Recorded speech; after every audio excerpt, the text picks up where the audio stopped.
दाता साहब की जो मज़ार की तोसी है, इस प्रोजेक्ट को जल्दी से जल्दी मुकम्मल किया जाए और उन्होंने काफ़ी एश्योरेंस दी है कि इंशाअल्लाह बहुत जल्दी वो इसमें मज़ीद टाइम रिड्यूस करेंगे। हम बड़ी मुस्तक़बिल करीब में एक तफसीली मीटिंग भी करेंगे, माजी में भी की है प्रोजेक्ट के हवाले से।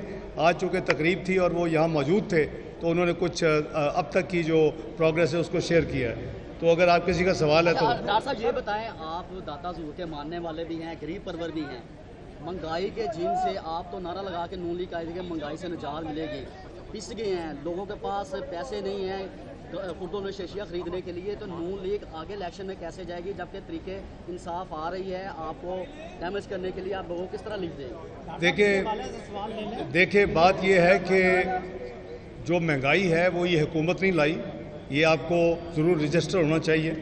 ये वो पाकिस्तान को उस वक़्त याद कर रहे हैं जब मियाँ मोहम्मद नवाज शरीफ वज़ीर आज़म थे 2013 में।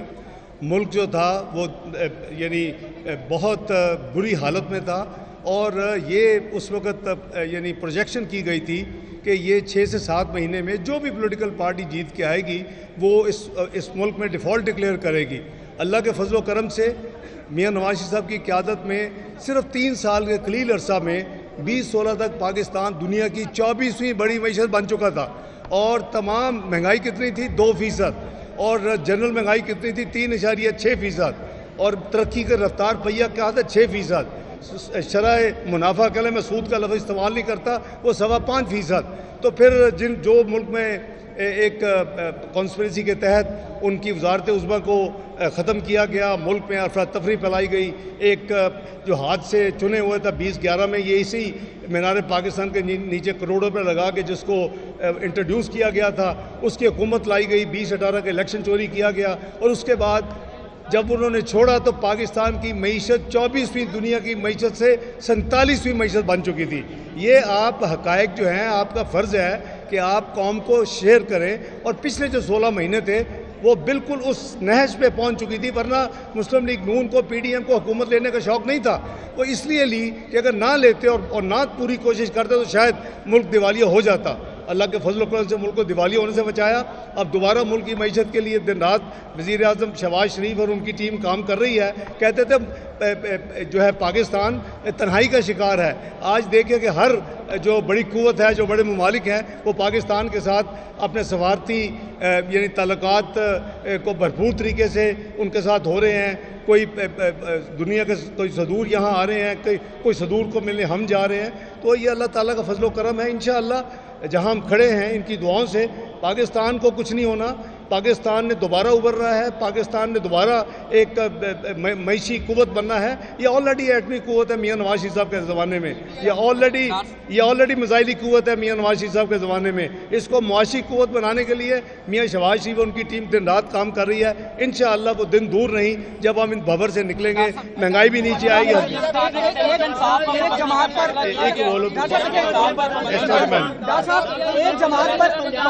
यार 2 सवाल कर चुका है। डॉक्टर साहब ये बता दें कि पंजाब हुकूमत जो है वो आवाम को रिलीफ दे रही है, जबकि दूसरी तरफ यार सामने की बात करें। शहबाज शरीफ साहब और आप तमाम लोगों की राय यही है जो कि मीडिया के ऊपर वज़ीर इत्तलात देखें भाई, वज़ीर इत्तलात साहब ने बड़ा क्लियर ये कहा है कि अपने इत्तेहादियों के साथ अपनी लीडरशिप उन्होंने देखें एक चीज़ तो प्रूवन है, 1.5-2 साल पहले एक ECP के पास सारा सबूत मौजूद है कि वो फॉरेन फंडेड जमात है और सिर्फ मुसलमानों ने नहीं दिए, पाकिस्तानियों ने, उसमें यहूदों ने, ईसाइयों, बहुत लोगों ने पैसे दिए हुए हैं। ये एक हकीकत है जिसको कोई झुटला नहीं सकता और उसी की बुनियाद पर इलेक्शन कमीशन ने कानून आइन के मुताबिक फैसला किया कि एक फॉरेन फंडेड जमात है।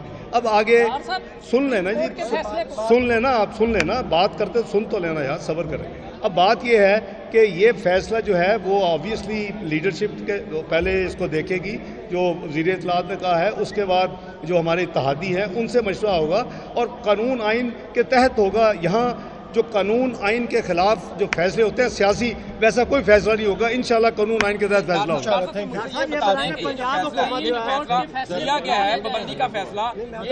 मैं अभी जवाब दे दिया ना यार, मैंने जवाब दे दिया ना भाई, जवाब दे दिया, अभी फैसला हुआ नहीं, आप पहले पूछ रहे हैं यार। पाकिस्तान को कुछ नहीं होना, ना पाकिस्तान को कुछ हो रहा है, ना हुक्मरानों को होना है, गरीब अवाम को मारे जाना है। हुकूमत का एक ही मसला है इमरान खान पाबंदी, अवाम का तो आपने जो हाल कर दिया पिछले बिल्कुल गलत बात है। अगर हमने करना होता तो बहुत कुछ हो सकता था। हमने कानून आइन के तहत जो प्रोसेस है, हुकूमत उसमें कोई टेम्पर नहीं कर रही। ना सुबह शाम इमरान खान साहब की तरह DGI-FI को बुलाती है, ना DG NAB को बुलाती है, ना चेयरमैन NAB को बुलाती है, आपके सामने है। तो इसलिए बात यह कैबिनेट अपना काम कर रही है और जो कानून आइन के तहत जो मामला हैं वो खुद ब खुद तय हो जाएंगे। अब बात यह है कि आप ये ज़रूर सोचें कि मुल्क की सलामती हमें सबसे ज़्यादा अजीज़ होनी चाहिए। पाकिस्तान सबसे पहले होना चाहिए, मैं हूँ या कोई और हो। अगर वो पाकिस्तान की सलामती के ख़िलाफ़ को काम करता है तो वो हमें काबिल कबूल नहीं है। इसके अलावा सियासी मुफाहमत हो सकती है। मैं सारी ज़िंदगी मुफाहमत करता रहा हूँ। इसी PTI के धरने मैंने मियाँ नवाज शरीफ साहब की इजाज़त और उनके उनसे बातचीत करके उठाए, तो ये बात नहीं है। लेकिन 9 मई का वाक़या काबिल कबूल नहीं है और जो उसमें मुलव्वस हैं, जो भी है, कानून आइन के बाद उनको सज़ा होनी चाहिए। बहुत शुक्रिया।